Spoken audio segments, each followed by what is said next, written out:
Greetings and good evening, beautiful people. Thank you so much for joining us this evening. Hope you're having a fantastic day and week. Welcome to our live weekly YouTube readings of the final report of the California Reparations Task Force right here on the CJEC YouTube channel. This is the only live reading of the California Reparations Task Force's final report on YouTube. The final report of the first in the nation California Reparations Task Force is one of, if not the most important government reports about the Black American community since the 1960s. Equally important, it is also the foundation for current and future reparations legislation in California. The report is nearly 1,100 pages long, and we're bringing you every page of it, chapter by chapter, every week on Thursdays at 7 p.m. Pacific Standard Time so that you are properly educated in your advocacy for reparations in California. Today's reading of the final report is presented to you as a community service with support from the Reparations Organizing and Mobilizing Team at the Coalition for a Just and Equitable California. CJEC is California's leading grassroots organization born for reparations and reparative justice for Black American freedmen living in California. For more info on CJEC and our work helping to enact the law that created the California Reparations Task Force, California's law requiring state agencies to finally collect data on descendants of U.S. slavery, the act to end current slavery in California state prisons, the Freedmen Affairs Bill, and more, visit www.cjec-official.org. That's www.cjec-official.org. Before we go any further, right now, I need you to do three things. First, like this video. Second, hit the bell for reminders. And third, subscribe to our YouTube channel. After we're done reading tonight, I need you to do three more things. First, get connected. Follow CJEC on all social media platforms. That's Instagram, TikTok, Facebook, and Twitter at CJEC Official. Second, get informed. Visit our website, www.cjec-official.org, and sign up for current and accurate California reparations news and info on our Get Involved page. And third, get involved. Support our work by volunteering and or donating. To donate, just click the Donate tab on the homepage of our website. A special thanks to our amazing fiscal sponsor, the California Black Women's Health Project. By way of introduction, my name is Chris Lodgson. I live in Sacramento, California. I'm from New York City, and I am thrilled to be a reader for the California Reparations Task Force's final report. The agenda for today, Chapter 17, Part 3 of the California Reparations Task Force's final report. The title of the chapter we're reading tonight, Final Recommendations. You can follow along in the reading, download tonight's chapter, or the full final report yourself by going to our website, www.cjec-official.org/reports. Okay, we're about ready to start our reading, but before we do, I have some special thanks and some special announcements to make. First, a big special thank you and shout out to our good friends at ETM Media Group. That's ETM, Emend the Mass Media Group, for their readings of the first report of the California Reparations Task Force. You can read and listen to their reading of the first report of the California Reparations Task Force on their YouTube channel at ETM Media Group. Second, for those of you who don't know, historic reparations legislation in California is here, and more is coming. SB or Senate Bill 490 is California's first lineage-based reparations-related legislation to establish the California American Freedmen Affairs Agency. The bill was introduced by State Senator Stephen Bradford and will move forward in 2024. To read the bill, visit www.cjec-official.org advocacy. Third, as mentioned, more historic reparations bills are coming. Over the next several months, more bills will be written.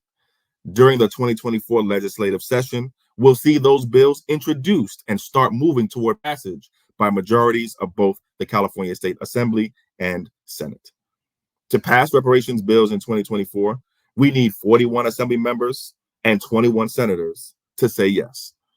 When those bills are passed, we need our governor to sign the bill. So, to make reparations a reality in California, the math is 41 plus 21 plus 1. That's 41 Assembly members, 21 senators, and 1 governor. 41 plus 21 plus 1 equals reparations in California. Lastly, but not least, special thanks to CJEC's reparations organizing and mobilizing team, specifically our volunteer final report readers. And without further ado, Chapter 17, Part 3 of the California Reparations Task Force's final report.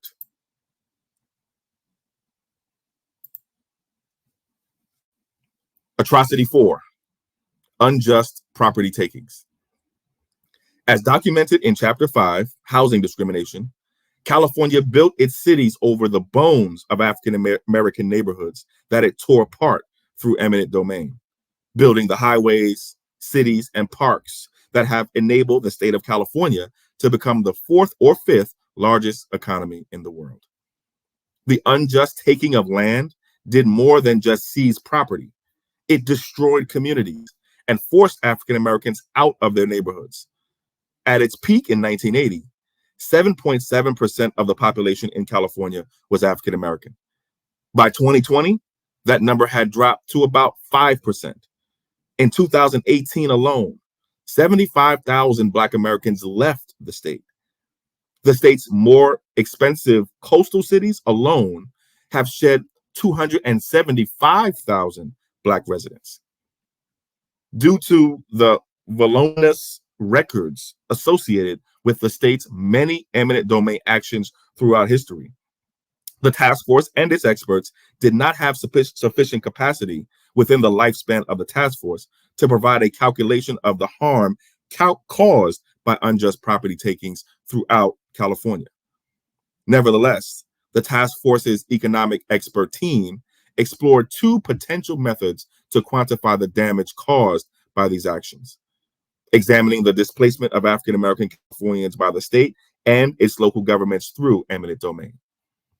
The legislature could calculate the loss in property value experienced by displaced African Americans. This could be accomplished by examining the market value of the seized property at the time it was taken, subtracting the amount paid to the owner after eminent domain, and adding the increase in property's net value by adding in a fair measure of the estimated appreciation to the present day. A second method of estimating loss could measure the compensation due by using the current value of the property seized from African Americans. These methods for calculating harm are complicated if the property value had declined in value since it was seized, or if the seized property is now being used for infrastructure whose value is generally difficult to quantify. But based on its experts' recommendations, the task force suggests some strategies to assist the legislature in overcoming that hurdle. The task force also recommends that the legislature consider the factors below when calculating the harm caused by unjust property takings. While the records of harm under this atrocity proved too voluminous to provide a calculation in this report highlights several instances of eminent domain and unjust property takings that the legislature should examine, at minimum, when calculating the harm caused. As discussed in Chapter 5, Housing Segregation, in the 1940s and 1950s, African Americans lived in San Francisco's Fillmore district, forming a vibrant community known as the Harlem of the West. But the African American community there was displaced by unjust property takings and urban renewal projects during the 1960s and 1970s. Between 1970 and 2010, San Francisco's African American population declined about 7%, or about 96,000 people, despite the overall population growth of the city. Similarly, in Palm Springs, the city's, quote, redevelopment plan, end quote, in the 1960s destroyed an integrated neighborhood known as Section 14, once on part of the Agua Caliente band of the Coahuila Indians tribal reservation, forcing out many of the African American residents that had resided in that neighborhood. And in Hayward, quote, redevelopment projects, end quote, in the 1960s likewise destroyed African American homes and businesses. These instances reflect just a few of state and local agencies' active role in the destruction of African American homes to advance political ends. To investigate the degree to which the state has displaced African American families to pursue its projects, the task force recommends that the legislature study or elicit a further report from one or more state agencies with specific responsibility for this area, such as the California Department of Transportation, California Department of General Services, or the California Natural Resources Agency. The history of the state's construction of its roads, its railways, its highways, bridges, water systems, dams, airports, and other major infrastructure, as these all reflect public projects that may have been built by displacing African American families from their land. For instance, when President Eisenhower created the federal interstate highway system in 1956, developers tore through the nation's cities and towns with freeways that carved up African American communities, including freeways in California. The construction of Interstate 10 required the demolition of the African American neighborhood of Sugar Hill, as well as the Pico neighborhood, forcing out many more African American families. The creation of Interstate 105, the Century Freeway, also threatened numerous African American communities, prompting legal challenges from the NAACP. These events, and the many more unjust property takings throughout California, must be cataloged and studied by the legislature to provide a full calculation of the harm caused by the state's seizure or destruction of African American property. Atrocity 5, devaluation of African American businesses. As detailed in chapters 10 and 13, discriminatory policies resulted in the decimation and devaluation of African American businesses. Business formation results from a combination of factors, creating a demand for businesses, including the public sector, households, and business-to-business transactions, and of course, the entrepreneurial environment, as well as existing tax rules, regulations, and taxes. But as documented in chapters 10 and 13, the doors to entrepreneurial opportunity have been much less available to the state's African American residents than its white ones, due to discrimination and its effects, including sharp differences in access to capital and equity. While the lack of business data collected by the state of California limited the task force experts' ability to quantify the harms caused by discrimination against African American businesses, other available data from the U.S. Census Bureau can be used to approximate some of those harms. Based on the experts' analysis, the task force recommends a method for the legislature to calculate the harms caused by discrimination against African American businesses based on the expected number of African American businesses that should exist in California, given the state's policies, aggregate household incomes, and demand for public investment, goods, and services. The state of California does not collect information on business establishments by race and does not maintain a database of contractors at the state or local level by race. Instead, the task force's experts review the U.S. Census Bureau's survey of business owners, which provides information about businesses, including information distinguished by race. The most recent data from the census's survey of business owners is from 2012, though the census only gives a snapshot of differences in business ownership in 2012. It displays the total wealth acquired by African American versus white businesses in California, reflecting the cumulative effects of racial inequalities resulting from actions by the state of California. As a result, it provides a guide for measuring the losses to businesses' wealth caused by discrimination. In 2012, the U.S. Census Bureau reported that there were 1,875,847 white, non-Hispanic owned firms in California, compared to 166,553 African American non-Hispanic owned firms. Given California's population in 2012, the state had a business ownership rate of roughly 806.7 firms per 10,000 white residents and 738.9 firms per 10,000 African American residents. The white non-Hispanic owned firms had total sales, receipts, or value of shipments totaling around 1.14 trillion, while African American non-Hispanic owned firms had about 14 billion. In other words, white-owned firms had total sales, receipts, or value of shipments 80 times larger than that of African American owned firms. Census data show that African American owned businesses are not overrepresented in the type of ethnic enclave industries of accommodations and food services or retail sales catering towards African American markets. So, if there were no discriminatory restrictions on access to capital or business equity, that is, if African American and white entrepreneurs competed on an equal playing field, the industry of African American and white businesses would be far more similar, reflecting the business opportunities that exist in California.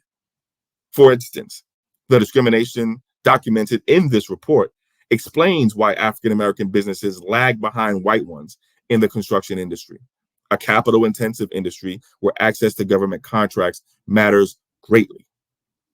The history and ongoing effects of residential segregation and redlining further limited opportunities for African American construction firms in the private sector, highlighting again how discrimination has produced the African American and white business wealth gap in construction, a trend that reoccurs nearly in every other industry.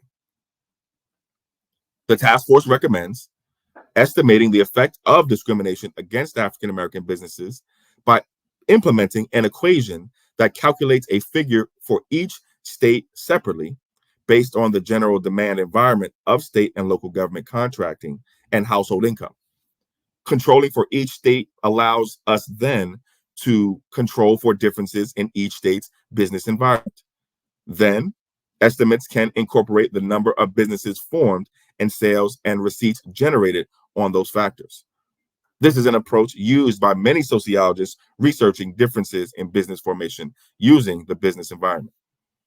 This method of calculation, however, relies on the raw number of businesses and the gap in ownership numbers between African American and white residents. It does not estimate the loss in business wealth due to discrimination based on the volume of businesses that would be expected for a state with California's public expenditures and household income. To also account for the expected number of businesses absent discrimination when estimating business losses due to discrimination, the task force, based on its expert analysis, proposes the legislature employ the following formula. F is the number of businesses in each state in 2012 for a given race, non-Hispanic, African Americans, and total. And F of G and E is a function of G, which represents the level of state and local government expenditures in each state and the District of Columbia. E represents the level of personal income in each state. B, or beta, is a parameter estimating the effects of race, where R equals 1 for African Americans, on the number of businesses in each state. And Y, or gamma, is a parameter to be estimated, where R equals 1 for African Americans in California, on the effect of being African American in California compared to the average effect of being African American in other states. And the parameter I is a vector of fixed effects estimated for each state using a matrix of design variables for each state. And Omega estimates the mean number of firms per person in total and for the African American population, where P sub T is the total population and P sub B is the African American population. For G and E, the level of state and local government expenditures and personal income in each state, the task force's experts used 2007 data from the U.S. Census Bureau's study of economic analysis. The task force experts recommended use of 2007 data to ensure that the effect of government expenditures and personal income in each are exogenous. That means to isolate the effect of government expenditures and personal income separate from the effect of the size of the firms in 2012. And because 2007 represents the previous peak in the economy. The coefficient gamma, or Y, enables this report to estimate how many fewer businesses African American Californians were able to create, considering the average number of firms that would ordinarily be created by African Americans, given California's demand as estimated by the levels of state and local government expenditures and personal income. And as stated, because the average value of a business outside of the financial industry is generally 2.3 times the value of its total sales, the formula can calculate the financial losses in business value by multiplying 2.3 times the average values of sales by businesses in California with the number of African American owned firms that discrimination had prevented African American residents from creating. Once that amount of loss is determined, the task force recommends that the legislature calculate the total value of that loss if compounded interest were added to that figure until the present day. Finally, the resulting sum can be divided by the number of African American residents in California to reflect the business's losses due to each resident because of the discrimination that produced these losses in African American business wealth. The result of this estimation is a Y, or gamma, of negative 59950.91. That is, though given fewer African American firms were created in each state than would be expected, given a state's leading demand or pull, factors for business formation, 0.09 per person compared to 0.05, the model's estimates of Omega, African Americans in California were able to create 59,951 fewer firms than African Americans in other states, on average, under the same circumstances. This gap reflects something that is unique to California that speaks to disadvantages peculiar to this state. The average sales of firms in California, according to the 2012 U.S. Census survey, was about 1,103,996. Because the average value of a non-financial business is generally 2.3 times its sales value, that would give these firms an average value of approximately 2,539,122. Multiplying that value times the missing number of businesses yields $152,222,903,022 in missing African American business wealth in California. On a per capita basis, using the African American population of 2020, that would amount to roughly $77,000 per African American in California. Other harms and atrocities. Although the task force and its experts attempted to quantify 5 major categories of atrocities and harms, its focus on 5 was due in part to the availability of data or the feasibility of creating a method for financially quantifying the harm caused. Other harms that should or may include compensation, reparations, and or redress by California include labor discrimination, segregated education, lack of representation in government, environmental harm, transgenerational harm, and other harms. Of these, Only labor discrimination includes sufficient data for the task force to offer a recommendation as to calculation. For New Deal-based labor discrimination, the task force suggests that the legislature quantify harm using historical data beginning in 1933, when farm laborers and domestic service laborers, industries in which African Americans were overrepresented, were excluded from progressive labor legislation. This calculation could further use data up until when Congress enacted Title VII of the Civil Rights Act of 1864, prohibiting racial discrimination in businesses with over 25 employees. Of course, de jure labor discrimination in California likely goes back to the founding of the state, and de facto labor discrimination continues unabated to this day, meaning this formula would capture only a piece of the financial losses suffered due to racial discrimination. Based on its experts' analysis, the task force recommends that the legislature calculate the loss to African Americans from discrimination in employment rather than the gains to whites. This measurement consists of two major components. One, a reduction in wages, and two, a greater likelihood of being unemployed. A suitable annual, quote, loss function, end quote, could take the following form, where L equals lost wages, D equals the average percentage reduction in wages due to discrimination or the discrimination coefficient, in other words. W equals the average white wage. A equals the average African American wage. H equals the total hours African Americans worked for pay in a given year. And C equals the total hours of work African Americans were denied by discrimination. For example, using national data from 2019, the method the task force recommends for estimating loss in earnings due to discrimination in employment might work as follows.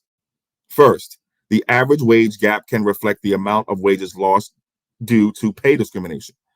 In 2019, the average wage for white workers was $29.33 per hour, and the average wage for African American workers was $24.83 per hour.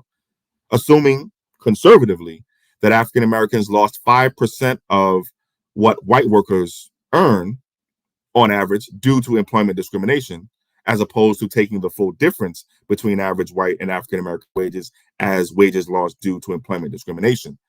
The hourly wage loss for each African American worker due to discrimination would be about $1.47 per hour.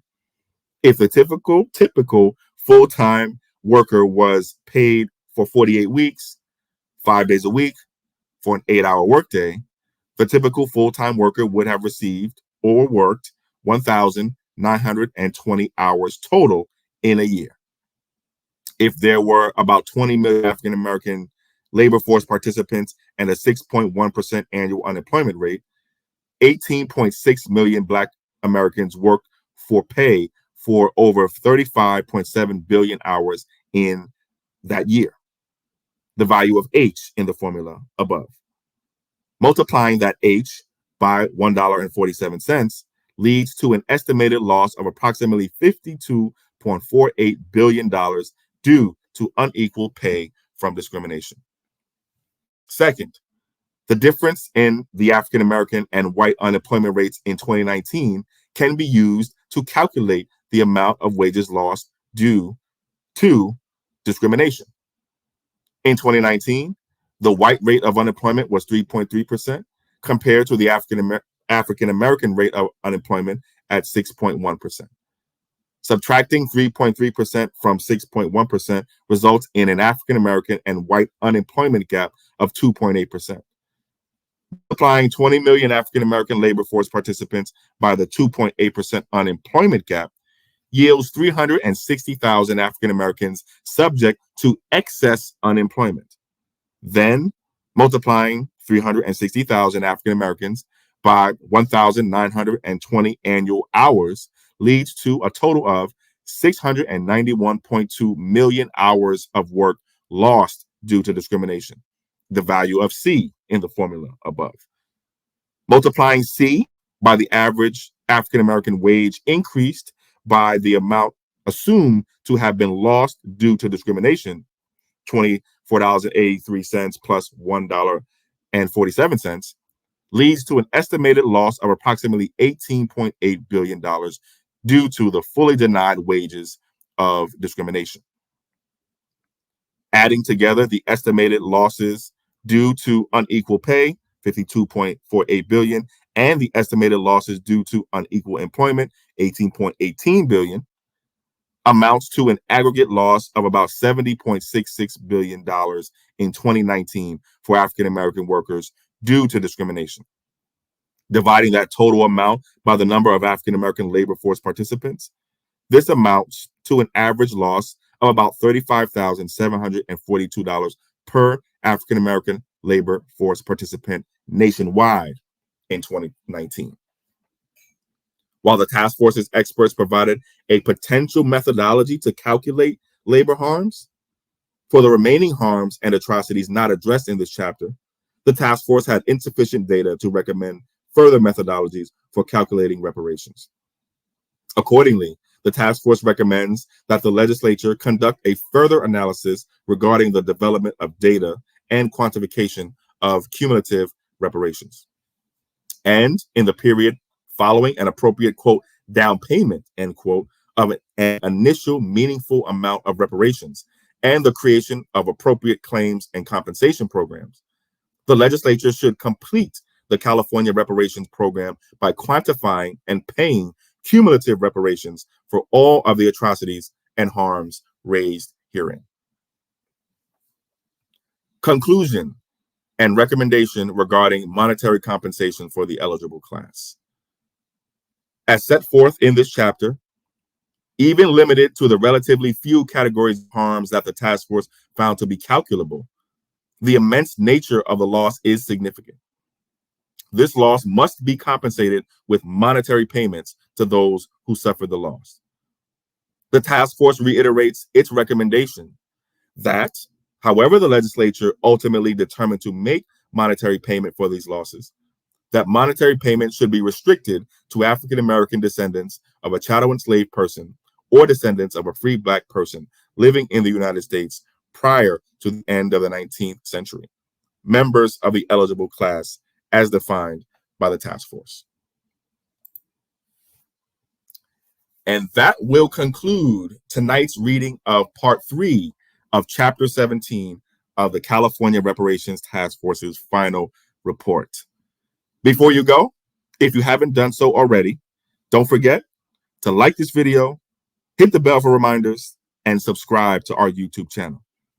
When you go, don't forget to get connected. Follow CJEC on all social media platforms. That's Instagram, TikTok, Facebook, and Twitter at CJEC Official. Get informed.